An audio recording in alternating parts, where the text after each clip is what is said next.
Most men think that their pain after divorce is because of her, but it's not.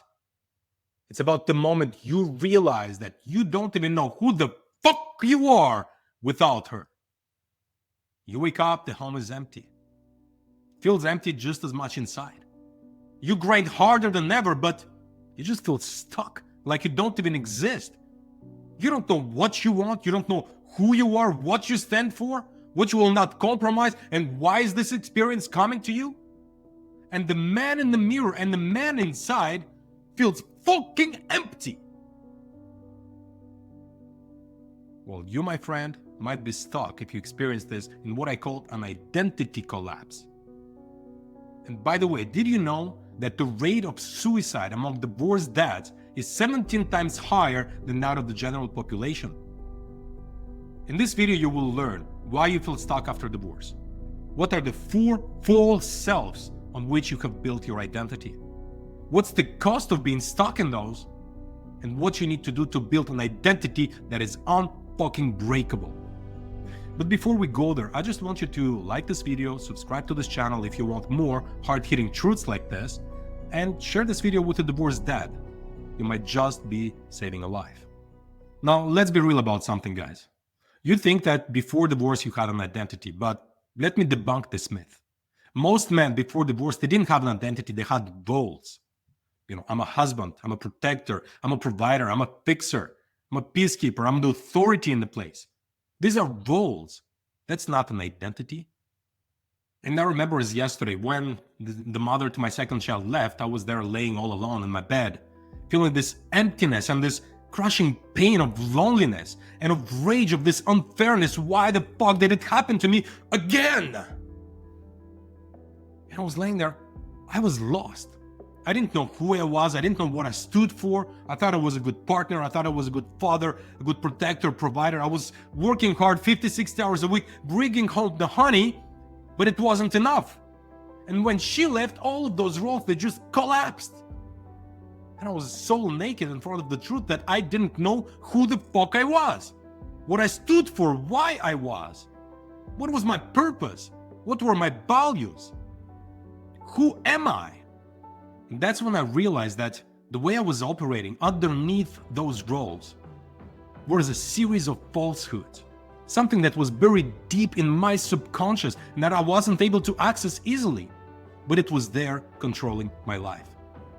And I realized something throughout the journey that took me into shamanic rites, men's groups, coaching, therapy, traditional therapy, hypnotherapy, NLP, psychedelic retreats. I learned a few things that although it wasn't my fault the way I was programmed, it now is my responsibility to reprogram myself if I don't want the same results. Because you see, I realized that our mind is like a computer. And the way we program it, consciously, subconsciously, the way that society programs us, where it was just a surviving pattern from our brain as a response to trauma and drama from life as we were kids, it doesn't matter. The way we're programmed, that's what we're going to get as results down the road.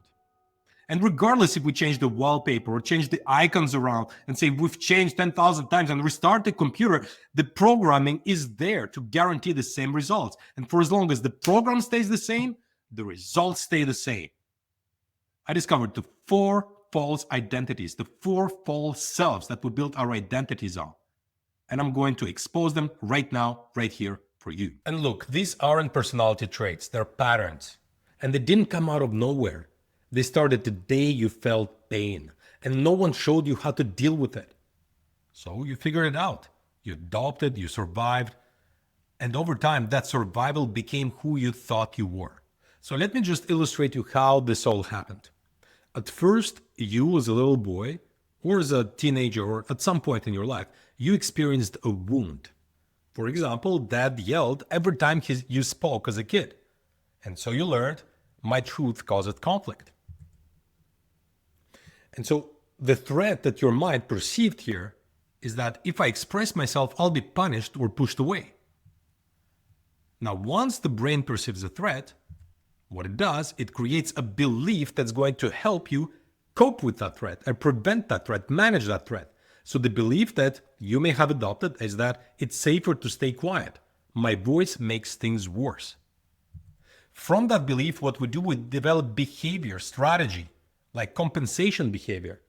For example, you avoid confrontation. You says yes when you mean no. You stay neutral to keep the peace, and you back down even when it matters. And that compensation behavior leads to what we call a false self formation, or in common language, a mask.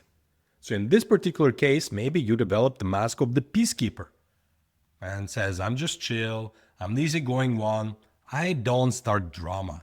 And you convinced yourself that it's maturity, but it's really fear dressed up as a virtue. And where that leads is into adult collapse, where your wife says, I can't trust you to lead, where your kids don't respect you, where you think you're being easygoing, but everyone around you feels disconnected, and deep down, you feel invisible. So let's go into 4 main masks that we actually adopt as our identity and we begin to wear. Well, what do you actually see on this picture? Well, in the center, that's you. That's you how you were born, without all the crap. That's the pure essence of you.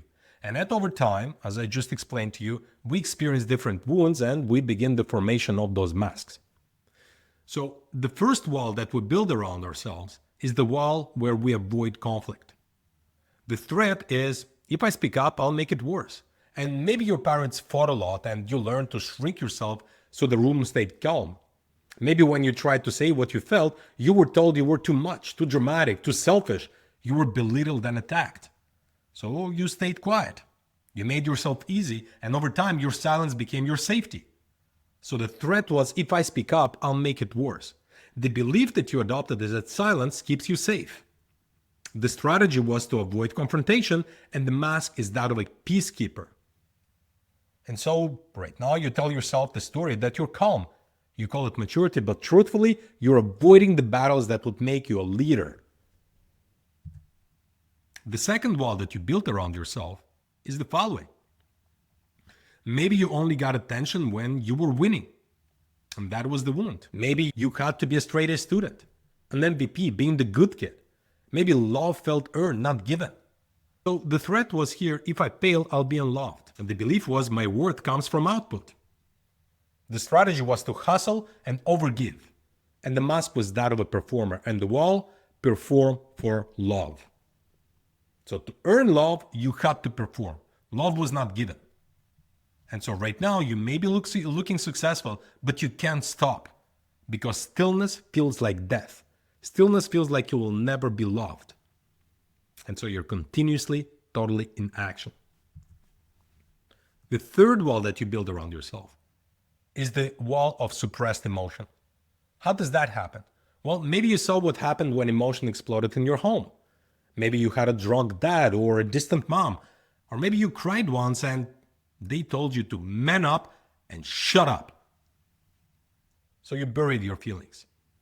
You armored up and you stayed unreadable because feeling felt dangerous. And so the threat was, if I feel, I'll lose control. Belief was, emotions make me weak. The strategy was shut down feelings and disconnect.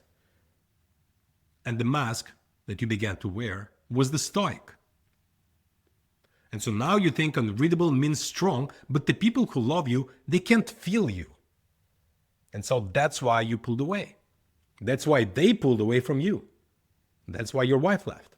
The fourth wall that we usually build as men is the wall to control everything. So maybe no one was in control when you were a kid. You had to parent your siblings, for example, to protect your mom. Maybe the chaos around you made you decide never fucking again. You probably didn't say fucking when you were that young, but nevertheless, that was probably the attitude you had. And I'll be the one who holds it all together. So you became the hammer, the planner, the one who always has to know what's next. The threat was, if I don't manage this, I'll fall apart. The belief was, my strength is in control. The strategy is dominate, micromanage, control. And the mask is that of a controller. So now you think you're leading, but in reality, people, they feel controlled by you. And one day they'll stop trying to connect just to feel safe and away from you. So you see, That's the pattern how it all builds. And maybe the wording is not right. Maybe that's not exactly what happened in your life. But you need to understand that that's the pattern of how it all builds. And beyond that, you build these walls to survive as a child. But now they're your cage. And the masks you wear inside, they aren't your identity. They're your prison uniform. I really want this to land. And it gets deeper. So now you've seen the pattern. You've seen childhood wound, perceived threat, survival strategy, breakdown in your relationship, parenting, and purpose and business. And oftentimes in your body as well. But here's what no one tells you. You didn't just adopt those behaviors. You built your identity around them. You didn't become who you are. You became who you had to be to avoid pain. You weren't the peacekeeper. You just learned that conflict is rejection. So you became the chill guy to avoid being left. You weren't the performer. You just learned that love was earned. So you built a life full of wins to cover the wound. You weren't the stoic. You just learned that emotions weren't safe. So you buried them deep enough to forget they existed. You weren't the controller. You just learned that chaos was dangerous. So you gripped everything tight to avoid being helpless. And here's the real problem. Okay, listen to this.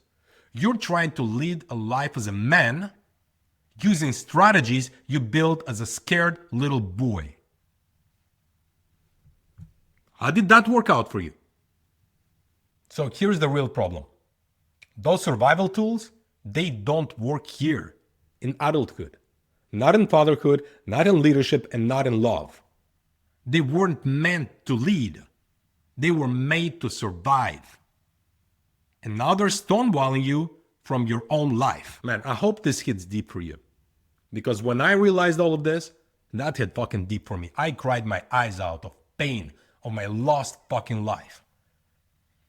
And that's the identity collapse. Not the loss of a woman, but the realization that you lived a fake life for all those years, for all of those decades. And that fake life you lived, you actually thought it was real. That's why this rebuild. It's not about improvement. It's not like about marginally, let me self-develop, let me improve. No! It's about integration. It's about remembering who you truly are before the mask, before the pressure, before you got hijacked. Now, before we go forward, I just want to ask you to put down below in comments which two patterns stood out the most to you, especially when you're under pressure. You did not choose those patterns. They chose you. Your brain built them to survive childhood, danger, trauma, drama, heartbreak, disappointment. They prevent you from gaining power in your life, from building peace, from building profits, and from living your life on purpose. Here is the real question. Who do you want your kids to remember you as?